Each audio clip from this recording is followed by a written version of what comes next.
আগামীকাল অর্থাৎ সোমবার ভারতের লোকসভা নির্বাচনের পঞ্চম ধাপের ভোট গ্রহণ এবং এ দফায় ৬ রাজ্য ২ কেন্দ্রশাসিত অঞ্চলের ৪৯টি আসনে ভোটাভুটি হবে। আমরা সে বিষয়ে আরো বিস্তারিত জানবো। কলকাতায় যাচ্ছি, আমাদের সহকর্মী সুকান্ত চট্টোপাধ্যায় অপেক্ষা করছেন আমাদের জন্য। শুনতে পাচ্ছেন নিশ্চয়ই সুকান্ত, এবার পঞ্চম ধাপে আসলে কোন কোন রাজ্যে ভোট হচ্ছে সেটি জানাবেন। হেভিওয়েট প্রার্থী কারা আছেন? দেখুন, পঞ্চম দফা আগামী কাল সকাল ৭টা থেকে ভোট গ্রহণ শুরু হবে এবং ৬টা পর্যন্ত চলবে। ৮টি রাজ্যের ৪৯টি কেন্দ্রে কিন্তু এই লোকসভা নির্বাচন ভোট গ্রহণ করা হবে।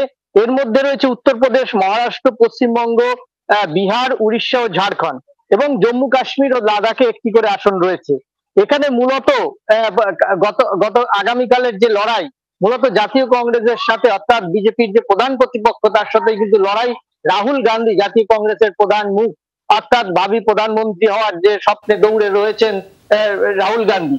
এছাড়াও রয়েছেন কেন্দ্রীয় প্রতিরক্ষা মন্ত্রী ভারতের রাজনাথ সিং, রয়েছেন স্মৃতি ইরানি, এছাড়া লালু প্রসাদ যাদব বিহারের যে মুখ্যমন্ত্রী তার কন্যা রয়েছে।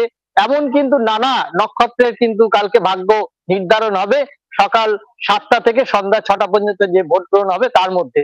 ইতিমধ্যেই ব্যাপক নিরাপত্তার মধ্যে কিন্তু এই ভোট গ্রহণ চলছে এবং প্রত্যেকটা জায়গায় আধা সেনা, প্রায় ৬০০ কোম্পানি কিন্তু এই আধা সেনা মোতায়েন করা হচ্ছে এই ৪৯টি লোকসভা কেন্দ্রে।